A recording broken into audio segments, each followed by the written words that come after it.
ISBNs, what are they? Where do you get them? And how do you work them into your self-publishing? Today, I'm going to share with you everything I know about ISBNs so that you have an easy time working with them and integrating them into your book. And we're starting right now.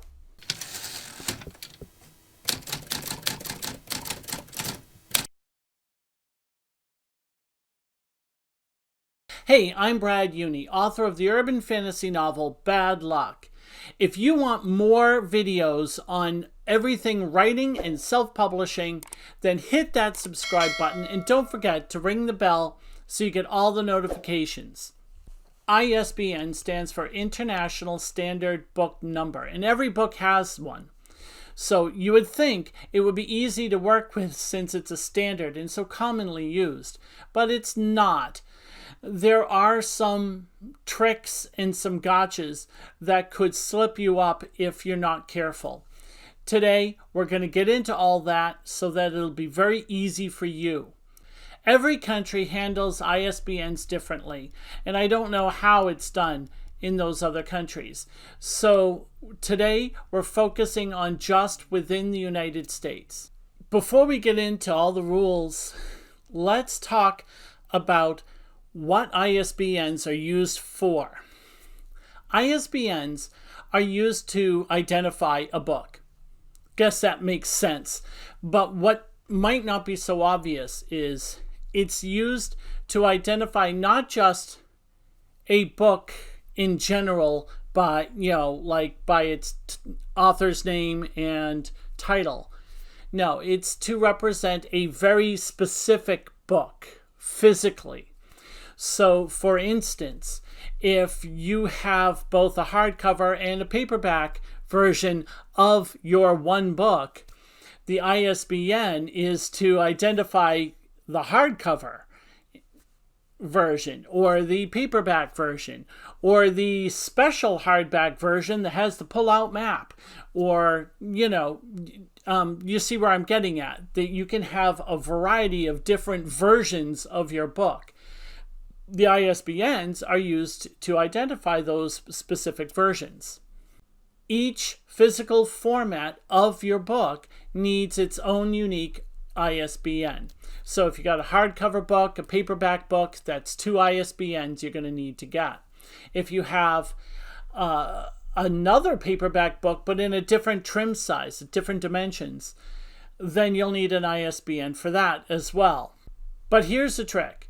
If you have one physical version of your book, but you have 2 print-on-demand services printing them, it's still considered the same version of the book, regardless of how many printers are printing it.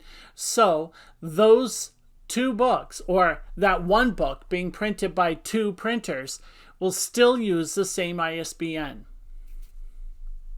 Because the customer, and therefore the bookseller, doesn't care who's printing the book. They only care about the content.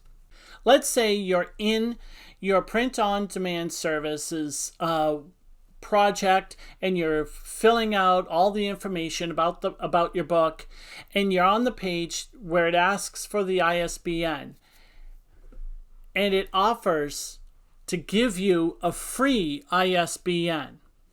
Should you take it or should you not? The answer really depends on what you're doing with your book. You see, there is only one company that sells ISBNs, and it's not a print-on-demand service. So that means your pod must have bought a whole bunch of ISBNs in order to offer you one for free. And so that means that if you accept that free offer, they are allowing you to have your book tied to one of their ISBNs. But that ISBN belongs to them, which means if you want your book printed by more than one print-on-demand service, you should not take your ISBN from them. You should go and buy your own. So you need to think about what you're doing with your book before you decide whether or not to take that free ISBN. ISBNs for eBooks. You would think that would be the same as with physical books, but you would be wrong. They had to change things up. But in this case, it makes sense because eBooks are a different thing and they are treated differently by retailers, and so the rules are different. Luckily, they're a lot easier. The first thing to know about ISBNs for eBooks is that you do not need one. They are completely optional. There is talk that an ISBN for your ebook would get reported to various agencies that could help you get on bestseller lists and stuff, but I don't think there's any evidence to support that claim. And so most indie authors, I believe, are not using ISBNs for their ebooks. The big 5 e-tailers for ebooks, which are Amazon, Barnes & Noble, Apple, Sony, and Kobo, none of them use ISBNs. They have closed systems where they keep track of it all on their own with their own IDs and so on. So there's really not much reason to spend the money on an ISBN for your ebook. However, if you do get an ISBN for your ebook, there is absolutely no need to get more than one.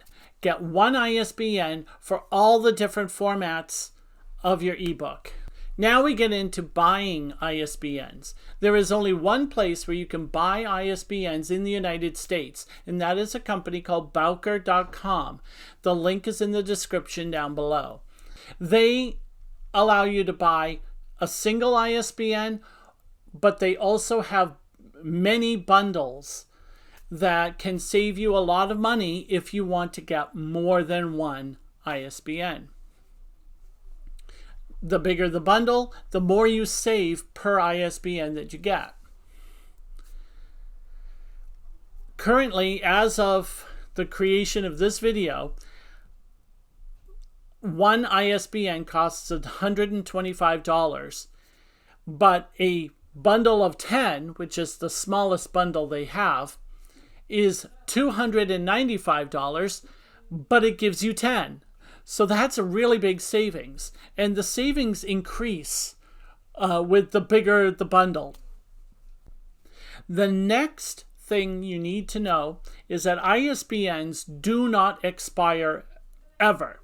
So you can buy, if you're planning on creating a whole series of books and you plan on self-publishing them all, then if you buy a big bundle and you end up not getting to the last few for a decade or 2 or even 3, that's okay. As long as you use them, you didn't waste them. They'll still be valid, they'll still be usable, they don't expire. Finally, what do you do with your ISBNs once you have them? Obviously, they got to go in your book somewhere. So, where do you put them? The first place is on the barcode on the back cover of your book. Here is my novel, Bad Luck, the hardcover edition. On the back cover, I've got the ISBN sitting right there above the barcode. Now, what did I have to go through to get this barcode generated? Nothing. Your print-on-demand service most likely will generate this for you and either lay it out for you, and you have to do your layout around it. If you're using their online book cover designer software, or if they give you a template file to do the layout of your book cover yourself, then they will provide the ISBN in the correct place for you, and you can just work around that and work with it. So you don't have to generate the barcode yourself. they will handle that and take care of it for you. The second place where it goes is in the copyright page. So if we open up this book and go to the copyright page, you will see that it lists all the ISBNs for my book. And yes, I did get an ISBN for an ebook. I decided maybe that might be the way I should go. I might not do that for my next book. However, here are all my ISBNs. It's always a good idea to list all the ISBNs for your book in every version of your book that you put out. Because in a way, this is advertising. Someone who's a fan of your book might discover this and go, hey, they have a hardcover. And then you just sold a hardcover. But it's also just really good. It's useful. Provide all your ISBNs. Make things easy for your readers to buy your book. So that's a good way to go. If you enjoyed this video and got something out of it, then hit that like button to let me know so that I know that this is the kind of video you want to see more of. The like button is the way for me to tailor my content for you. And don't forget to hit the subscribe button and ring that bell so that you always know when the next video is coming. Thank you, and I'll see you next time.